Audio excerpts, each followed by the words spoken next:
Bonjour et bienvenue dans le podcast du Human Factor. Je m'appelle Alexis Eve et tous les mercredis, je vais à la rencontre des startups les plus véloces pour rentrer en détail dans les bonnes pratiques RH qui leur permettent de faire du facteur humain un levier de croissance plutôt qu'un risque. L'espace de travail a changé quelque part d'objet. Là, désormais, c'est pas uniquement des postes de travail pour être derrière un ordinateur. Le Human Factor, ce n'est pas qu'un buzzword. C'est aussi le nom de notre premier livre. Les clés de l'alignement entre associés, d'une organisation adaptée ou encore de la bonne relation à son travail. The Human Factor, c'est 100 pages de retour terrain des plus belles startups et de bonnes pratiques actionnables.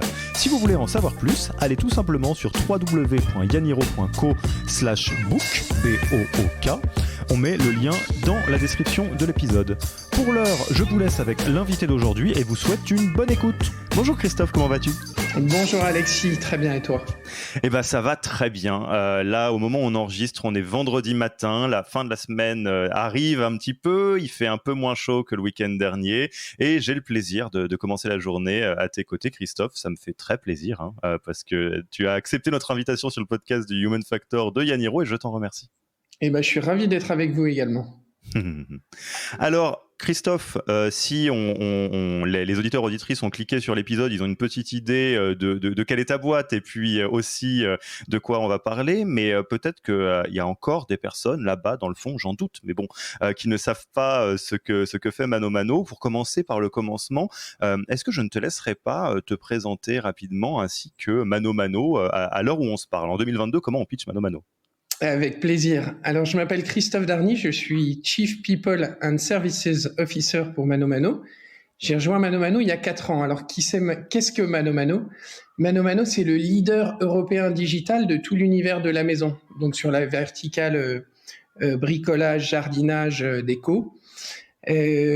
Aujourd'hui, Mano Mano, c'est un site qui fait plus de 1,2 milliard d'euros de ce qu'on appelle de business volume, avec plus de 4000 marchands qui vendent en ligne donc des produits de maison.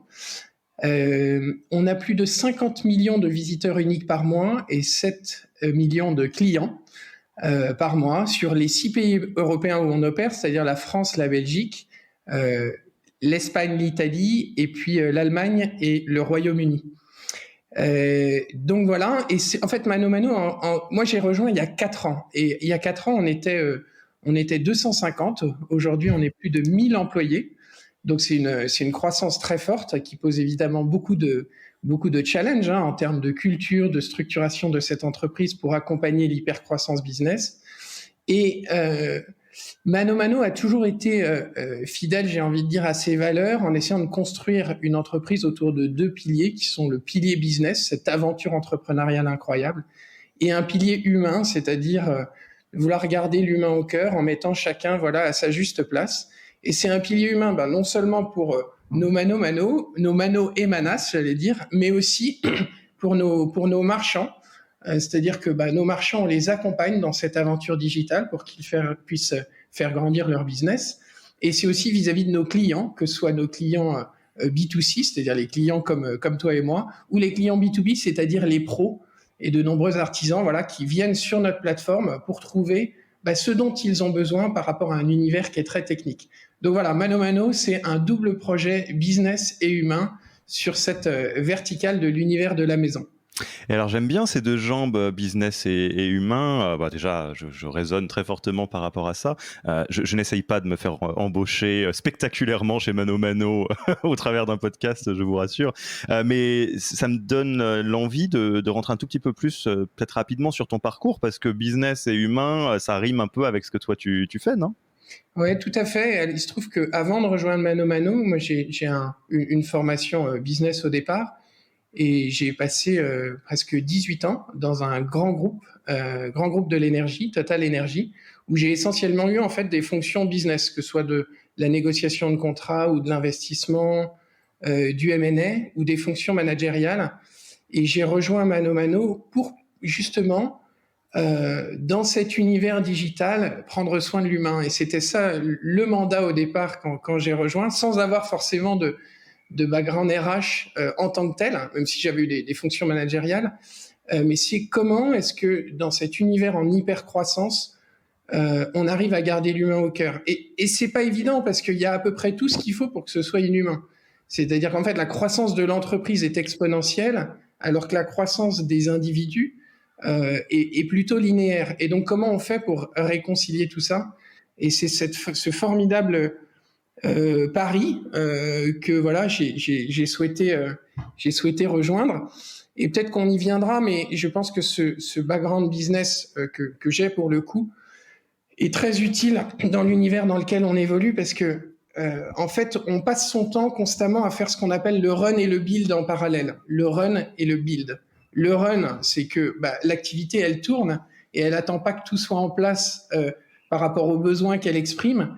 Et le build, c'est la nécessité, en fait, à mesure qu'on avance, de construire, de poser des fondations. Et donc, moi, j'ai l'impression que depuis 4 ans, finalement, mon job, avec celui bien sûr, des équipes, et je me suis, en fait, très vite, et c'était la clé, entouré de grands professionnels dans chacun de ces domaines qui sont des domaines pointus, des domaines poussés, des domaines d'expertise. Mais moi, je pense que ce que j'ai essayé d'apporter, justement, c'est cette gestion de projet ou capacité, voilà, à la fois à faire ce qu'il fallait pour que ça puisse tourner et en parallèle pouvoir construire au fur et à mesure, voilà, une V1, une V2, une V3 avec un maître mot que je transmets, ou que j'essaye vraiment de transmettre le plus possible, c'est que il n'y a pas de grand soir.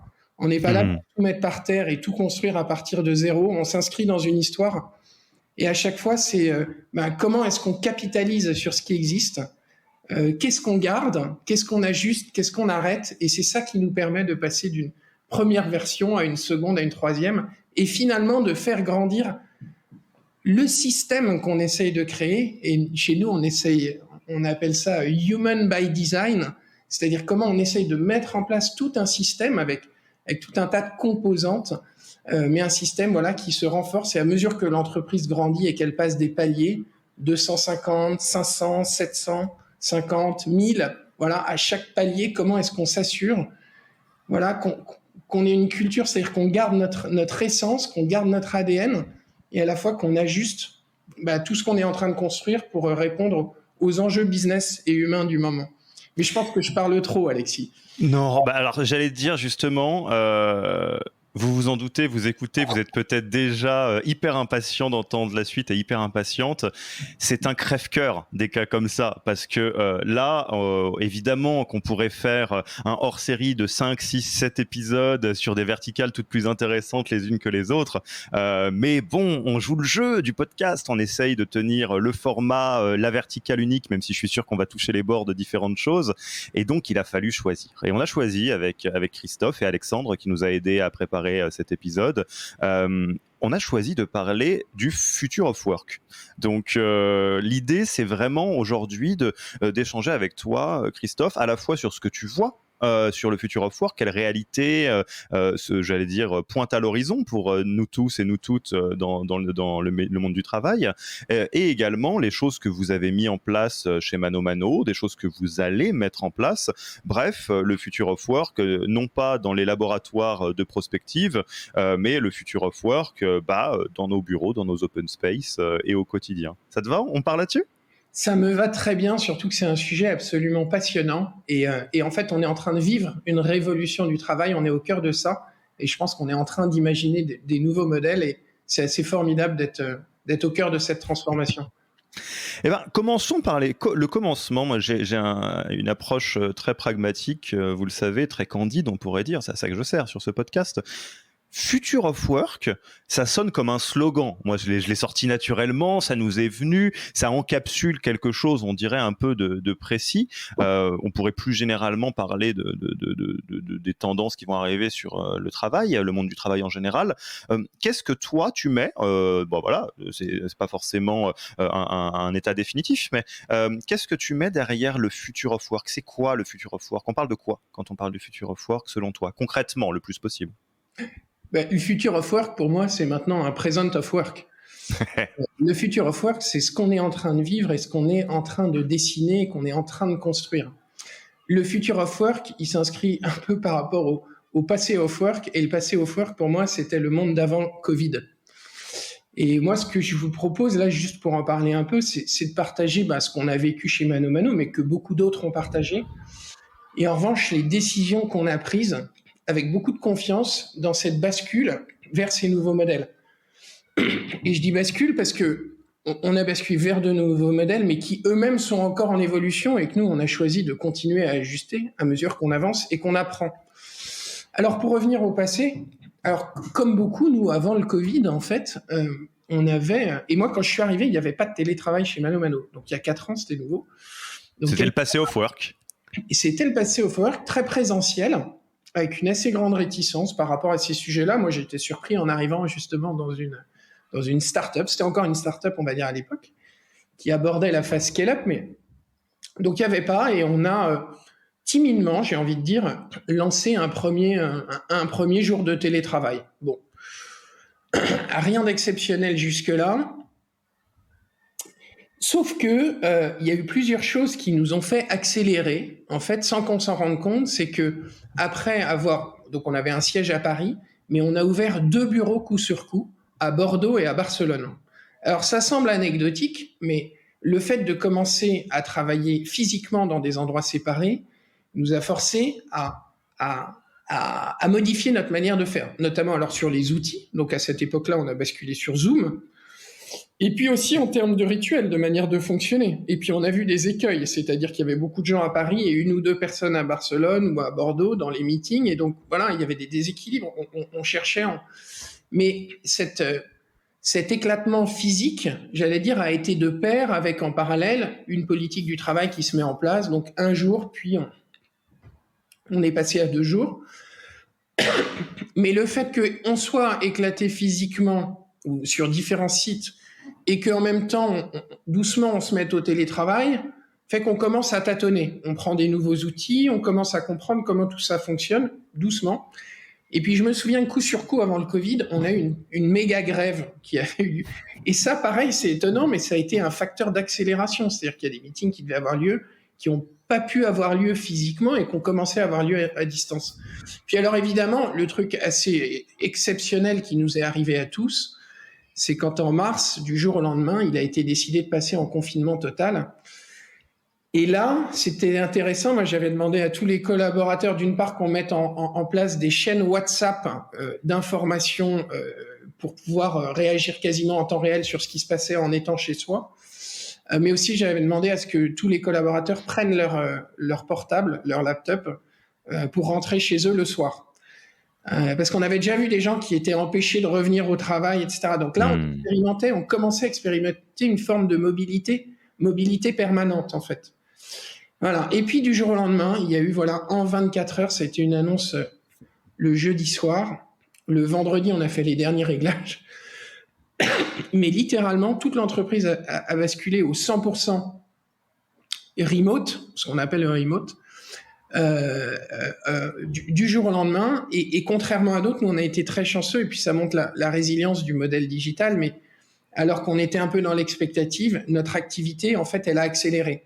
Donc, je ne sais pas si vous vous souvenez, mais c'est un moment, comme tout le monde s'est retrouvé chez soi, beaucoup ont passé beaucoup de temps chez eux, et notamment à faire des travaux d'intérieur et à prendre soin de chez soi. Et donc, notre univers de la maison, bricolage, jardinage, il a connu en fait une accélération. Et les grands acteurs physiques étant eux-mêmes bloqués, l'activité de ManoMano, ainsi que celle de nos marchands, a vraiment décollé. Et donc, nous, on a pu tester comment est-ce qu'on faisait tourner l'entreprise en 100% remote, mais pas avec une activité standard, avec une activité multipliée par 2. Ce qui a nécessité aussi de prendre soin des uns ou des autres pour éviter les surchauffes. Mais là, on a vu en full remote, toute notre culture a été testée dans ce nouvel environnement. C'est des cultures de rituels. Donc, on a pris soin des équipes avec des meetings quotidiens pour les équipes pour se retrouver le matin. Des rituels d'entreprise. On avait l'habitude de faire ce qu'on appelle des all hands tous les 2 mois. Et puis, c'était à chaque fois un casse-tête pas possible. Là, on l'a mis en place tous les vendredis pendant une demi-heure pour sentir, alors qu'on était tous éclatés physiquement, mais sentir le cœur de la boîte fonctionner, notre communauté vivre ensemble. Et puis, on a, dans toute cette période-là, full remote, testé et appris ce que c'était que des meetings sur Zoom à répétition, un travail asynchrone avec j'allais dire l'écrit qui a pris de plus en plus de place. Et donc voilà. Donc ça, c'est l'histoire. Et alors, ce qui est très intéressant, je trouve, à partir de là, je ne sais pas si ce que je dis est exceptionnel, dans le sens où beaucoup ont vécu ça. Nous, on a vécu ça avec une activité, encore une fois, accélérée, et la chance d'être monté en puissance sur les basiques avant ce confinement.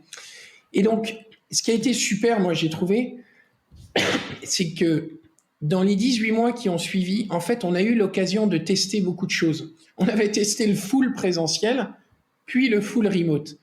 Et en fait, on est passé après dans ce mode hybride, où on a commencé à déconfiner, on déconfinait certains pays, après ça revenait, il y avait des règles, ça changeait, certains restaient chez eux et tout ça. Et moi, j'ai trouvé ça assez fabuleux, parce qu'on a vu ce que c'était que le mieux du remote et le mieux du présentiel. Et en fait, on avait dans nos mains la possibilité de construire le meilleur des deux mondes, ce qu'on appelle, et pour moi c'est ça, le future of work, un univers du travail hybride. Et c'est super parce que à mesure qu'on avançait, on a vu les angles morts. On a vu les angles morts du remote. Il y a des angles morts conscients et des angles morts inconscients. L'angle mort conscient, c'est le fait que factuellement, les communautés, elles vivent moins si elles ne se retrouvent pas. Nos équipes, elles ont plus de mal à vivre si tout se fait en remote et s'il n'y a pas ces moments informels, physiques, où on se retrouve autour d'un verre, ou etc. Et puis, il y a des angles morts inconscients, dont on n'a pas individuellement forcément conscience, c'est-à-dire le fait de rester chez soi, de rester isolé. Sans s'en rendre compte, on peut en fait se couper un peu du monde, des équipes, du collectif. Et donc voilà, on a pu voir ces angles morts et voir quels outils il fallait mettre en place pour les combler. Et de la même manière, sur le présentiel, les angles morts du présentiel, on les connaît, hein, les transports, la complexité à revenir. On a vu que permettre aux uns et aux autres une forme de flexibilité, nous, ça rentre complètement dans notre approche, qui est une approche vraiment de confiance envers chacun, et puis d'essayer d'offrir le meilleur cadre de travail possible. On le sait, le fait de pouvoir choisir comme on souhaite les temps où on est physiquement présent, des temps où on travaille de chez soi, c'est assez unique. Et donc, après avoir vécu ce présentiel, ce full remote et cette phase hybride où on a testé plein de choses, nous, avec beaucoup de conviction et de confiance, on s'est dit, OK, il est temps qu'on bascule et qu'on invente le système dans lequel on va être. Moi, j'ai trouvé ça absolument génial, et dans mon rôle de CPO, de Chief People, j'ai senti que c'était quelque chose sur lequel, évidemment, on avait un rôle clé à jouer, mais il fallait qu'on soit acteur, qu'on soit catalyseur, et qu'on soit un peu en avant-garde en disant, OK, on est prêt. Et j'ai la confiance qu'on est prêt, et en tant que boîte, on peut y aller. Et donc, c'est ce qu'on a fait, alors que beaucoup de boîtes disaient, il faut revenir au monde d'avant. Il y en a même qui disaient à l'époque, il faut retourner au travail. Ça faisait 2 ans que les gens, ils travaillaient beaucoup de chez eux. Donc, c'était un non-sens. Et là, à ce moment-là, on s'est dit, OK, comment on construit le système dans lequel on va vouloir être? Et c'est ce qu'on a appelé, nous, on l'a nommé, parce qu'on aime beaucoup nommer les choses, ça fait partie de notre culture. On l'a appelé Work Atom. En fait, comme un atome, et c'est très important cette image, c'est qu'il y a un noyau et puis il y a des électrons autour. Mais c'est pas des électrons libres qui se baladent partout, c'est des électrons qui sont coordonnés autour d'un projet, d'un noyau, et avec une forme d'atomisation de notre manière de travailler, mais une cohérence d'ensemble. Et alors, notre système, comment il fonctionne? On a Attends, j'ai plein de trucs à te dire avant, là. Moi, j'ai l'impression d'être auditeur du podcast. Pardon. Non, mais tu rigoles, c'est génial. Mais en fait, j'aimerais juste avant, parce que là, on va rentrer dans le système après de Work Atom. Et il y a 2-3 trucs que j'aimerais te partager, comme peut-être la manière dont moi je reçois ça, et peut-être ce que j'entends. Il y a plein de trucs que je trouve très intéressants dans ce que tu dis. La première, c'est comment dire ça? Tu sais, il y a une citation, je ne sais plus à qui elle est attribuée, qui dit « Le futur est déjà là, il n'est juste pas distribué uniformément ». Et c'est intéressant parce que la flexibilité du travail, même en 2018, 2017, des choses comme ça, il y avait déjà des personnes qui faisaient ça, il y avait déjà des petits animaux bizarres qui faisaient du digital nomadisme tout seul, il y avait même des structures qui avaient travaillé en full asynchrone, enfin, il y avait plein de choses qui se passaient. Et on s'est tous retrouvés dans une situation à être forcés de l'autre côté, en remote, au moins pendant quelques temps. Là aussi, on n'était pas dans de la flexibilité, mais on était dans un paradigme forcément différent. Et là encore, c'était pas réparti de manière uniforme parce que vous étiez dans un cas de figure dans lequel, par la force des choses, votre activité demeurait très forte, voire même était plutôt avec le vent dans le dos. Et ce que j'aime bien, c'est vraiment l'idée que tu dises que, le future of work, peut-être c'est intéressant de ne pas le voir comme quelque chose de futuriste au sens science-fiction, de le voir que le futur il est déjà là, parce que le future of work, on peut déjà se dire oui, alors à quel point l'IA va pouvoir faire des choses. Et oui, il y a déjà des choses comme ça. Et même quand on fantasme sur un certain nombre de choses comme la flexibilité du travail, l'IA, il y a beaucoup de choses qui sont déjà en cours de route quand on regarde. Et l'autre chose, moi, qui me plaît beaucoup dans ce que tu dis, et vous avez un sens des noms qui est une belle compétence, je pense, parce que Workatome, je trouve, est une manière très élégante, je mouille un peu ma chemise là-dessus, de signifier quelque chose qui est, dans certains cas, un combat entre la société au sens large, donc une société, que ce soit la société civile ou une société privée, et l'individu. Où il y a les défenseurs de « bah non, le boulot, c'est le boulot », à un moment donné, quand même, c'est le centre de gravité et on est obligé de tous s'y conformer, qui évidemment peut créer un sentiment de rejet de par beaucoup de gens qui deviennent du coup les difficiles à manager. Cette génération, ils sont chiants. Les candidats, les candidates, ils sont pénibles, ils demandent ci, ils demandent ça. Et à l'autre bout du spectre, quelque chose qui est, je pense, pas nécessairement sans conséquence non plus, qui est une philosophie de l'hyper-individualisme, je dois, tout tourne autour de moi, etc. Et là, le workatome réconcilie les deux, parce que l'atome et les électrons ont tout à fait le droit de vivre et sont en unité, mais dans une chorégraphie qui fonctionne ensemble, quoi. Ouais, je te rejoins, je partage complètement. Alors, sur ton premier point, ce que je trouve intéressant pour moi, qui a été un élément fondamental, c'est qu'en fait, ce nomadisme dont tu parles, ou cette expérience du remote, était précédemment marginal. C'est-à-dire, il était du fait de quelques-uns. Et tout est là, hein, parce que si c'est du fait de quelques-uns, ça veut dire que la majorité soit ne le vit pas, soit ne le connaît pas. Et ce qui a fait la bascule, c'est qu'en fait, tout le monde a été confronté à ça. Donc, tout le monde a été plongé dans le grand bain. Ce qui fait qu'après, quelque part, on a expérimenté ça. Et donc, le fait qu'on se trouve d'un côté ou de l'autre du miroir, j'allais dire de l'écran, mais qu'on soit en physique ou en présentiel, on comprend ce que c'est que cette expérience. Et finalement, ça a rapproché les gens. Ça a remis les gens sur un pied d'égalité par rapport à cette expérience.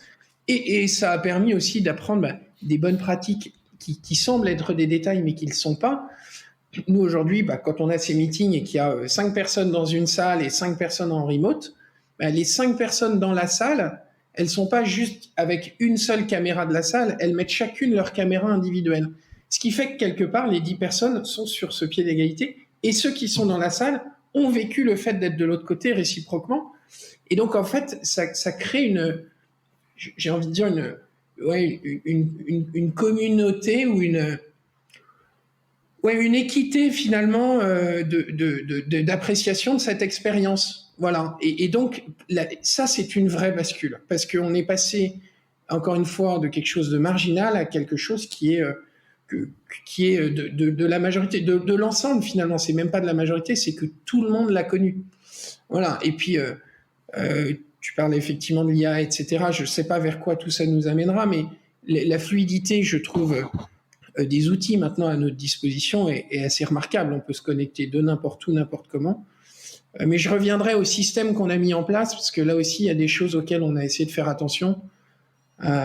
Il faut que cette communauté puisse, ou cette unité ait lieu en fait aussi derrière l'écran. Et j'y reviendrai. Par exemple, on n'autorise pas tout ce qui est décalage horaire ou choses comme ça. Il faut qu'il y ait une unité de temps, une forme d'unité de lieu, mais j'y reviendrai. Sur ton deuxième point, et Workatome et cette tension que tu exprimais entre l'hyper-individualisme et puis et ce projet collectif, je trouve que tes mots sont très très justes. Dans leur analyse, nous, je trouve que toute la réflexion a porté là-dessus. Avec la conviction qu'on ne pourrait pas revenir en arrière et qu'il fallait réfléchir à ces tensions, mais ces tensions dans ce nouveau système. On n'allait pas résoudre ces tensions en revenant en arrière. La question, c'est comment dans ce nouveau système, on invente des nouvelles solutions pour faire vivre tout ça. Et moi, j'ai envie de te dire, en fait, nous, l'important, c'est que on s'est dit que c'était vraiment complètement conforme, ce projet-là était complètement conforme à notre vision humaine. Et cette vision humaine, elle n'est pas à sens unique, c'est pas l'entreprise que pour le collaborateur. C'est aussi le collaborateur vis-à-vis de l'entreprise. Notre vision humaine, c'est let's build together with commitment and care. Et en fait, donc construisons ensemble avec engagement et bienveillance. Et donc il y a une réciprocité qui s'exprime. Et donc il y a à la fois une force du noyau vers l'électron et de l'électron vers le noyau. Et donc il y a un équilibre qui se crée. Et on prend soin l'un de l'autre. Les individus prennent soin et des autres individus et du collectif, et réciproquement. Et donc voilà, nous, cette vision, tu vois, elle s'exprime souvent autour de 3 axes, pour dire les choses simplement. Mais c'est d'offrir à chacun une expérience de vie unique chez Mano Mano dans un environnement de travail exceptionnel. Ça, c'est l'axe individuel. Il y a un deuxième axe qui est vraiment l'axe collectif, c'est que notre succès, il repose sur la confiance et puis l'excellence managériale au service des équipes. Donc là, on essaye vraiment de mettre en place des principes de subsidiarité, d'organisation, des organisations qui font confiance à l'individu. Tu vois, ça, c'est l'axe collectif. Et puis enfin, on sait qu'on n'est pas seul, qu'on est dans un écosystème et on essaye de s'ouvrir à l'univers qui nous entoure autour de projets inspirants et d'autres acteurs de notre environnement. Et voilà, ces 3 axes pour moi, tu vois, ils incarnent cette vision humaine et Workatom en est un petit peu emblématique pour ça, d'un système à la fois qui prend soin de l'individu, qui s'inscrit dans un projet collectif cohérent et puis qui est tourné vers le monde, vers l'extérieur.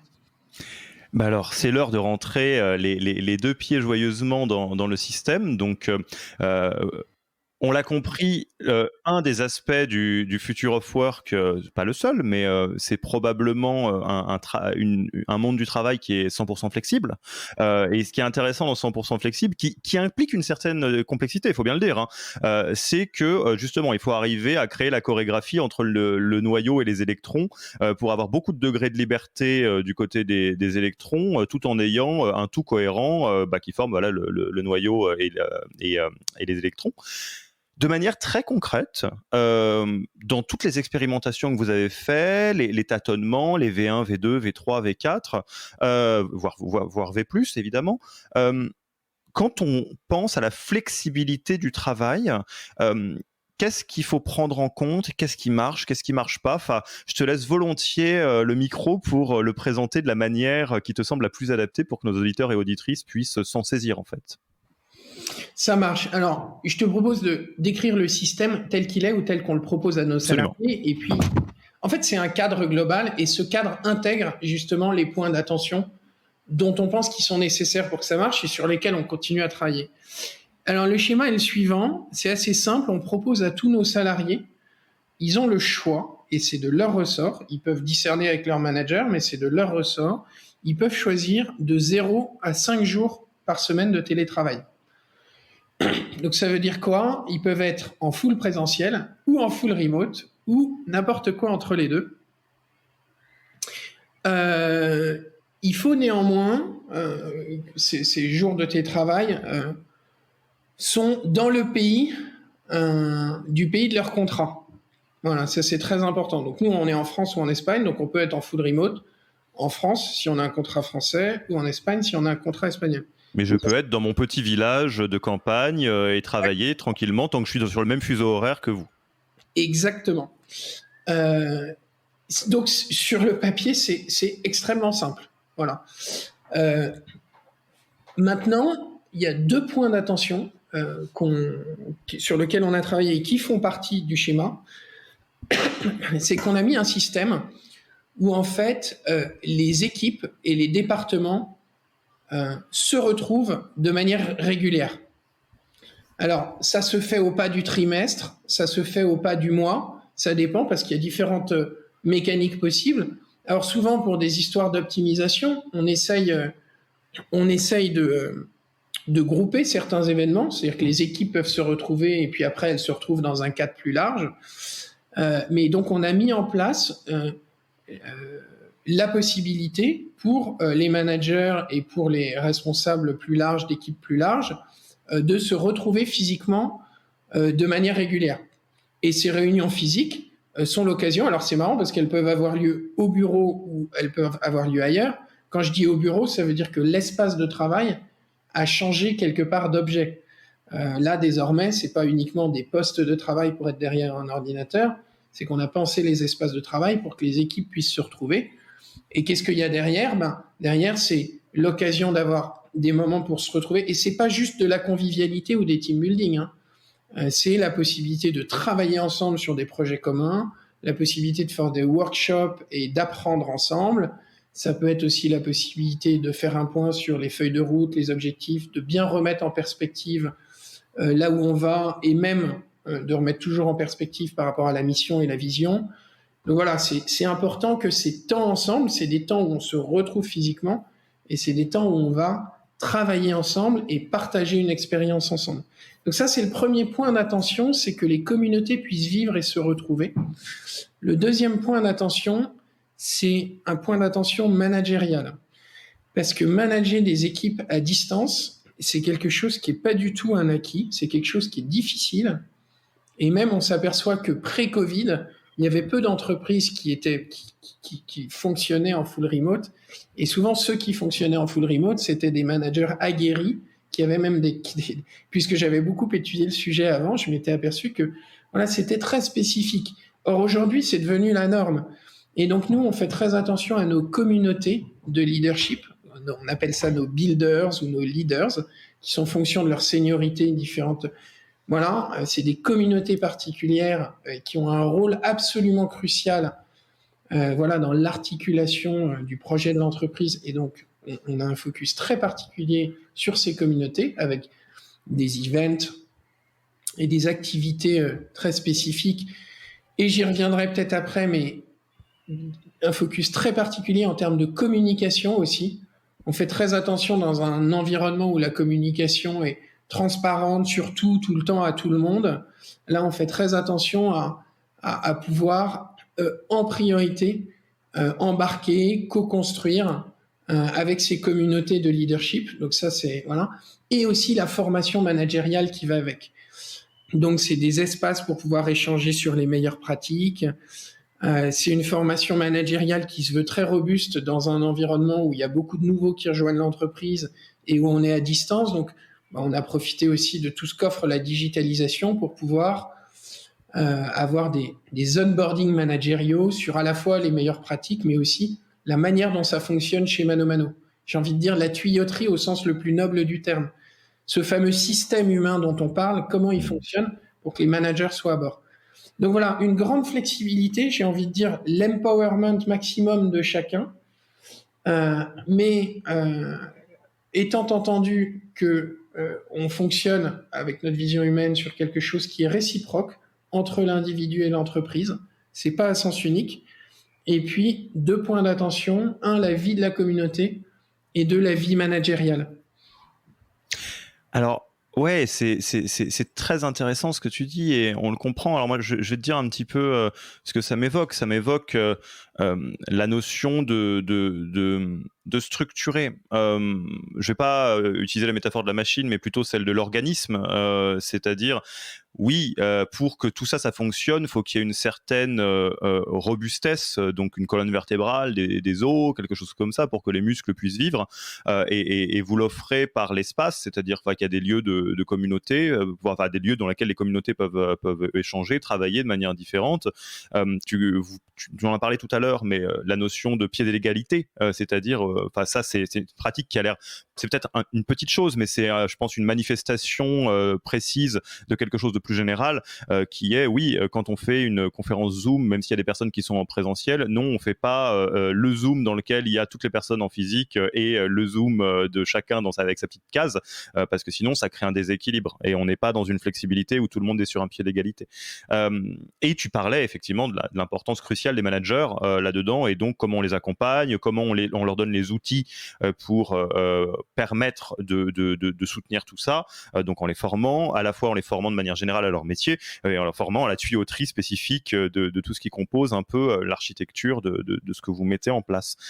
Moi, j'ai plein de questions, évidemment, des questions plus générales, des questions plus précises. La première qui me vient, c'est, tu as raison, la notion de flexibilité Je vais te dire ce que ça m'évoque exactement. La notion de flexibilité, c'est mécaniquement pour moi un mode de travail qui est plus dur que quelque chose qui n'est pas flexible. C'est-à-dire, ça c'est quelque chose, je trouve, qui est pas flagrant.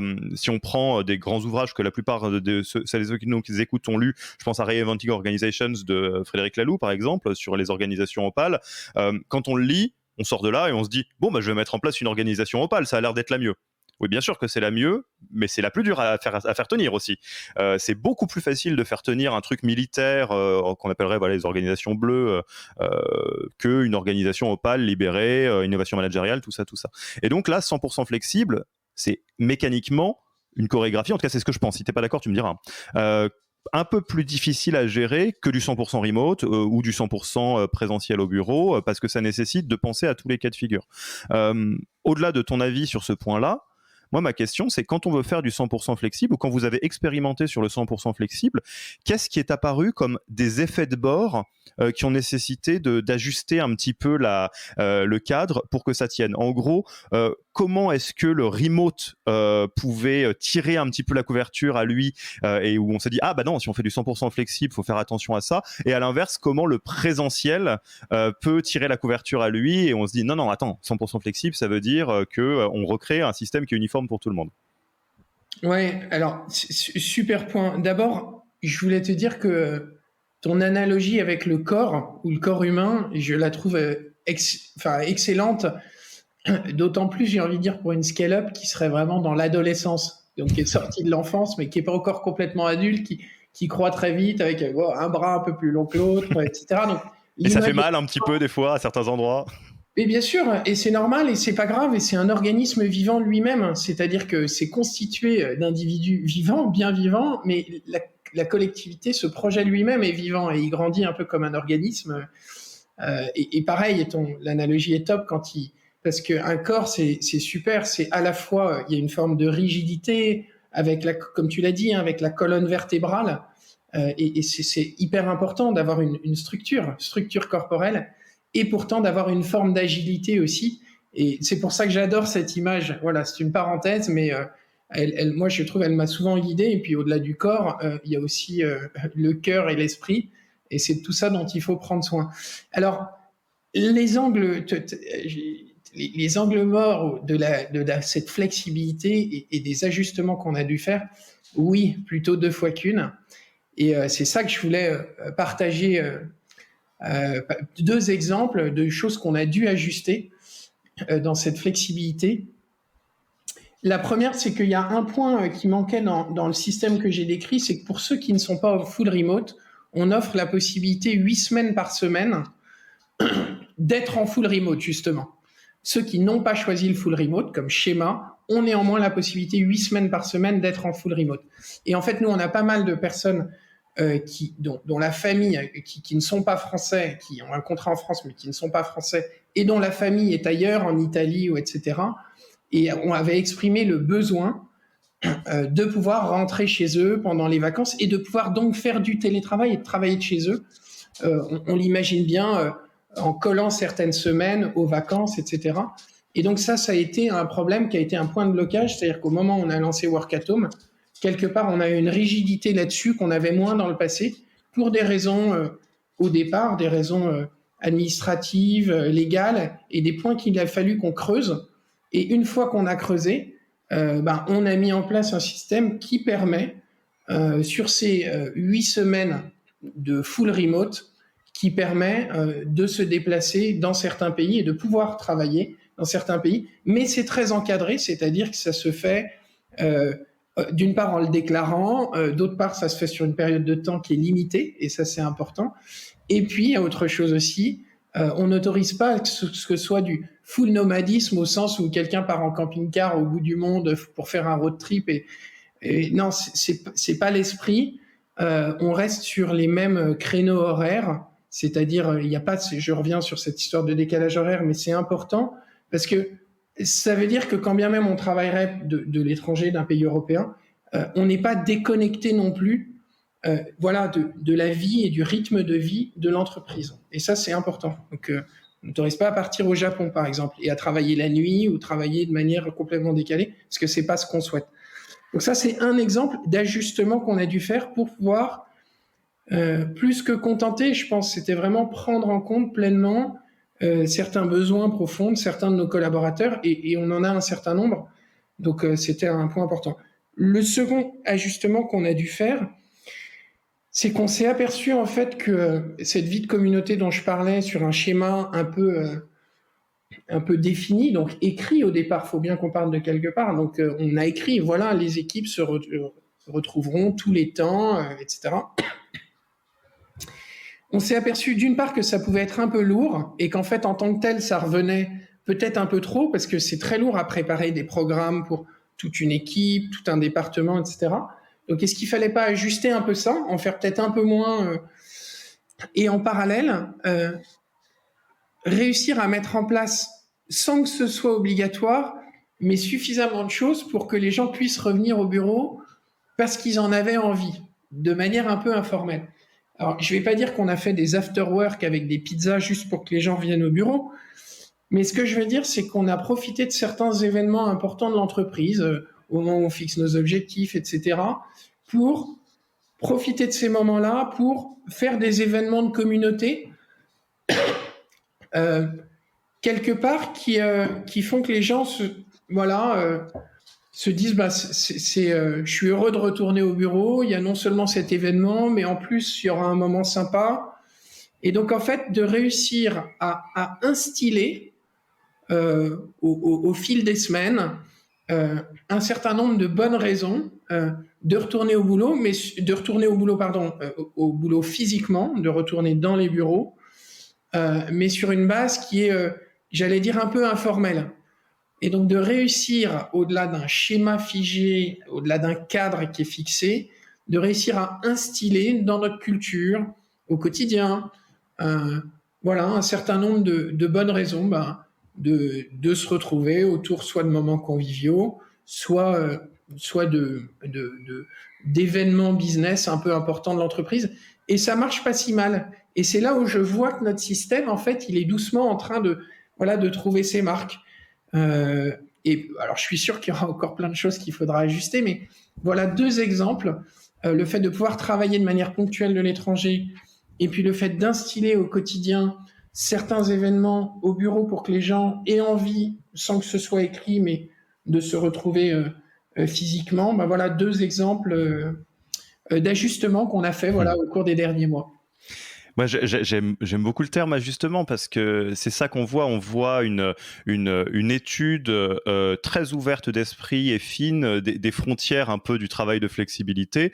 Et en termes d'état d'esprit, je pense notamment aux fondateurs, fondatrices qui sont au début, qui ont des entreprises, qui ont peut-être une dizaine, une vingtaine de personnes.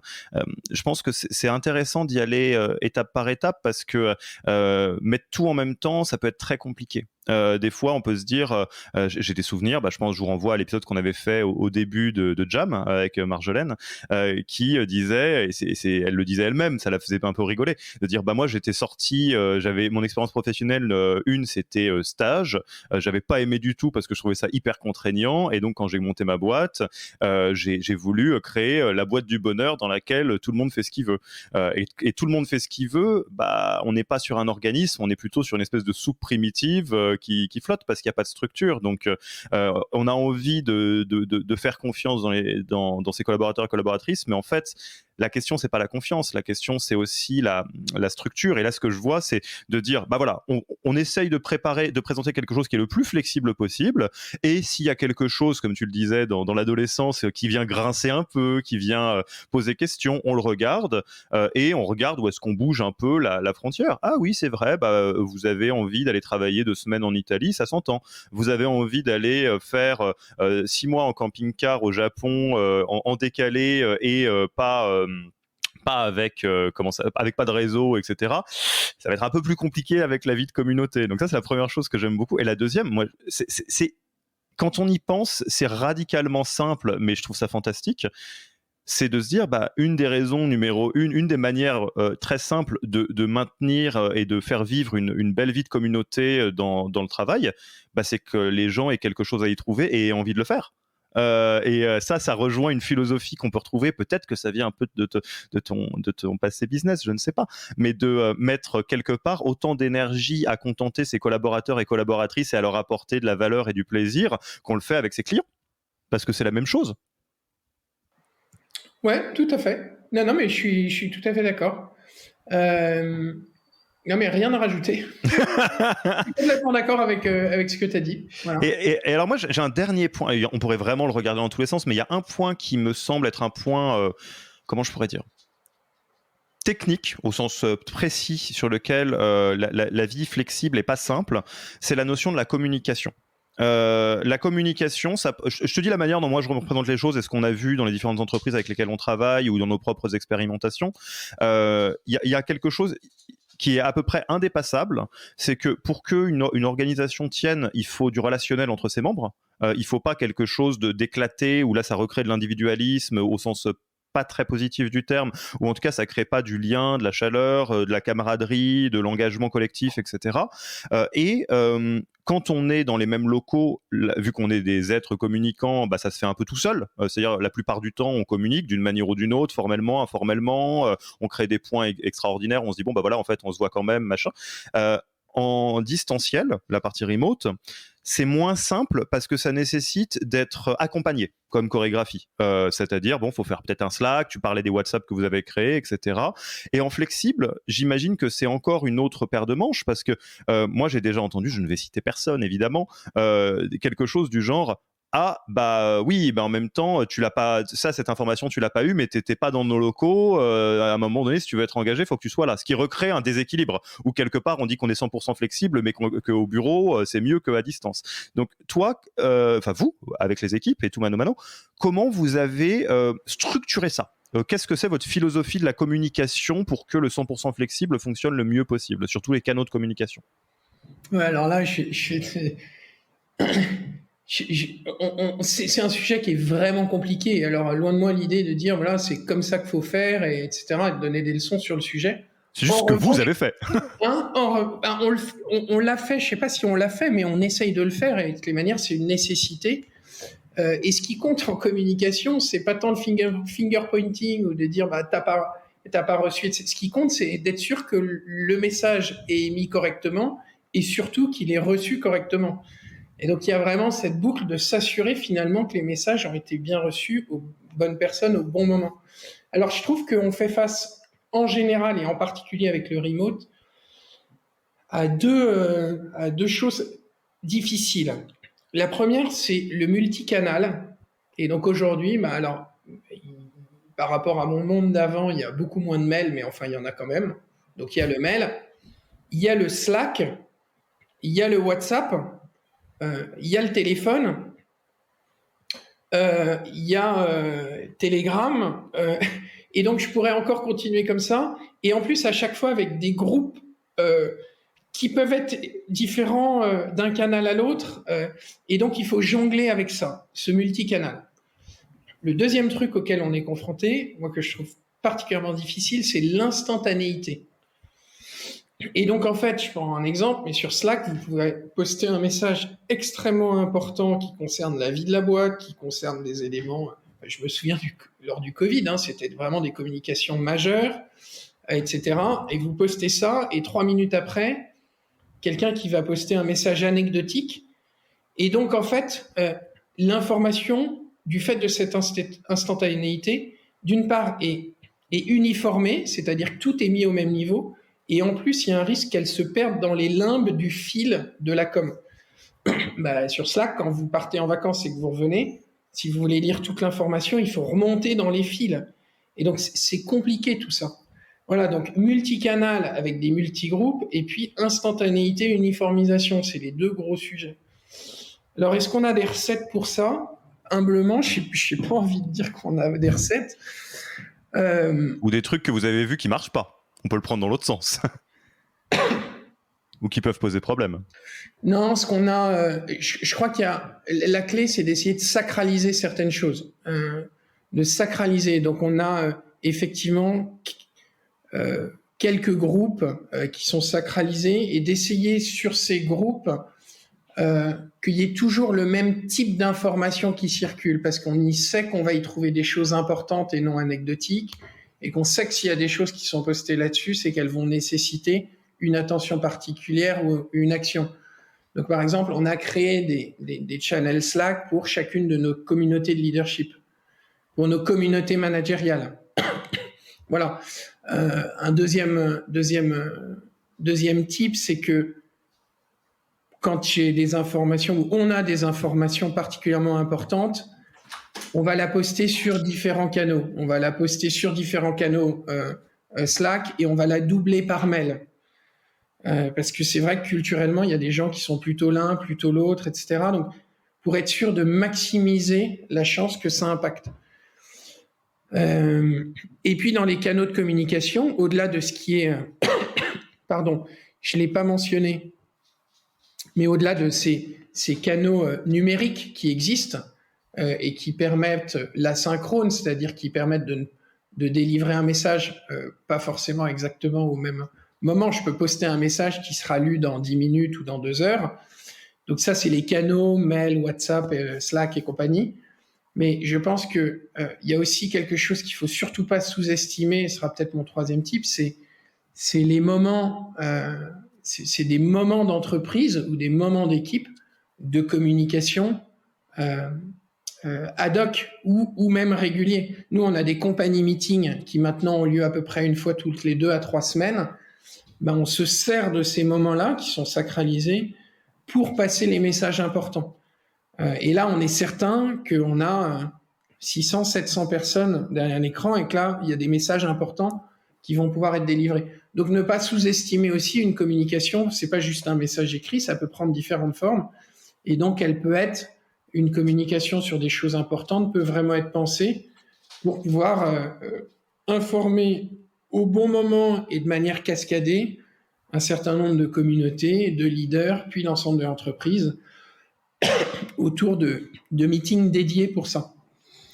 Voilà, c'est pas parfait, mais enfin, on apprend. C'est vos études sur le sujet jusqu'alors. Voilà. Écoute, Christophe, c'était super. Merci beaucoup pour ce partage. Je te propose qu'on passe tranquillement à la fin de cette interview. Première question, est-ce qu'il y a un livre, un podcast, un blog que tu recommanderais aux auditeurs et auditrices, pas nécessairement en relation avec ce dont on vient de se parler, mais que tu aimerais recommander ? Alors, il y en a 2. Le premier, c'est Work Rules de Google. J'ai pas lu 15 livres sur les RH en tant que tel, mais je dois dire que j'avais lu celui-là avant de prendre mes fonctions et je l'avais trouvé remarquable.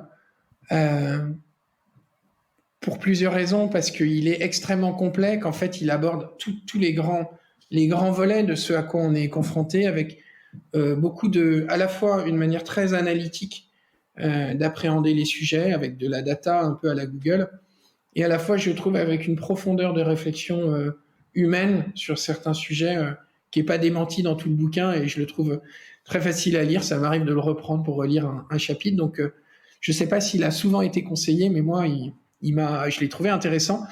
Et j'aimerais partager un second livre qui est Chemin de traverse d'Emmanuel Faber. C'est un livre qui date un peu, mais qui a pour moi été une grande source d'inspiration dans le rôle qu'a l'économie avec, entre les lignes, ce double projet business et humain. Alors, c'est dit avec ses propres mots, c'est très bien écrit, c'est au regard de toute une grande expérience. Et moi, ce livre m'a beaucoup inspiré, pas seulement dans ce job-là, mais même avant, dans ce qu'on a envie de construire ensemble dans notre économie. Super. Est-ce que tu as un tool ou un bon plan à partager aux auditeurs et auditrices ? Un bon plan, je crois que la dernière partie de notre discussion sur la communication, c'est pas un bon plan en tant que tel, mais c'est peut-être une reco, mais c'est vraiment de jamais sous-estimer ça. Alors, la communication interne fait ou non partie du scope people, ça dépend un peu des organisations. Soit c'est dans votre scope et voilà, soit ça ne l'est pas, et donc travailler très très étroitement avec cette fonction-là, parce que pour moi, quand même, je dis pas que c'est le cœur de la culture, mais la manière dont la culture vit se fait quand même essentiellement via de la communication entre les gens. Et donc, dans ce projet commun, le fait de nommer les choses, le fait de pouvoir le partager de la bonne manière aux bonnes personnes et d'y être toujours vigilant, c'est vraiment pour moi un point d'attention constant. Voilà. Je suis obligé de sauter là-dessus, c'est pour pas que ça passe inaperçu, c'est ce que tu disais, hein, de démoyenniser tout ça et de remonter un petit peu une information. Nommer les choses, ça fait une différence fondamentale. C'est-à-dire, mettez-vous à la place de quelqu'un qui travaille chez Mano Mano. Qu'est-ce qui est plus facile de contacter son manager en disant ouais, alors par rapport au work at home, j'aimerais faire ci, j'aimerais faire ça, ou de dire je vais travailler plutôt en Lorraine parce que tu comprends, etc. Et oui, le fait de nommer, ça permet de faire vivre les choses. Donc moi, je suis 100% d'accord avec ça. Et enfin, tu connais notre tradition. Tu en es toi-même issu, hein, parce que ça nous permet de faire un petit coucou à Sandrine qui avait souhaité te proposer de te passer le micro pour un futur épisode. Toi, à qui est-ce que tu le passes? Tu es à ma place. Qui invites-tu? Alors, venant moi-même du monde business, ce serait une proposition, même si tu as souvent reçu des gens du monde des people et du monde des RH. Moi, ce serait une proposition, mais je trouverais ça très intéressant d'avoir des fondateurs ou des CEO ou même d'autres gens des équipes de direction, des CTO ou des COO, justement pour parler des RH. Et donc, sans avoir de nom à te proposer, ce serait une invitation éventuellement à faire venir d'autres gens issus d'autres domaines, justement pour parler des RH, de ce qu'ils attendent finalement des RH, plus largement que les RH, de la culture people et de pourquoi c'est important dans le succès d'un projet business. Et puis peut-être, alors plus concrètement, une proposition. Nous, on travaille étroitement avec une association qui s'appelle Linked Out et qui s'occupe de la réinsertion professionnelle de personnes qui ont connu des phases de grandes difficultés dans leur vie. Et on accueille chez Mano Mano, dans le cadre d'un certain nombre de programmes, des gens qui font partie de cette association. C'est une association canon qui s'appelle Linked Out. Et je t'invite bien volontiers à contacter Jean-Marc Potvin, qui est le fondateur, pour qu'il vienne vous parler de tout ça, parce que je trouve que c'est un regard miroir sur nos organisations qui est passionnant, et je suis sûr qu'il aura plein de choses passionnantes à partager. Voilà, Alexis. Eh ben, Jean-Marc, déjà, première chose, parmi l'ensemble des options que Christophe avait en tête, c'est à toi qu'il pense et à Linked Out. Donc, déjà, en tant que tel, je pense que c'est un joli message. Et d'autre part, écoute, Christophe va poser le micro et le casque et te le passe bien volontiers. Donc, si tu le souhaites, tu seras le bienvenu pour nous parler de Linked Out et de différents sujets dans ce podcast. Christophe, c'était un vrai plaisir, moi, de démarrer mon vendredi à tes côtés et de pouvoir partager tout ça aux auditeurs et auditrices de The Human Factor. Je te remercie beaucoup pour ton temps, ainsi qu'à Alexandre qui nous a aidé à préparer tout ceci. Et puis, il ne me reste plus qu'à te souhaiter une bonne continuation et à la prochaine. Merci beaucoup. Au revoir, Alexis. Au revoir. Merci d'avoir écouté cet épisode. S'il vous a plu et que vous ne voulez rater aucun nouvel épisode, abonnez-vous à la newsletter en allant sur le site www.yaniro.co. Et à mercredi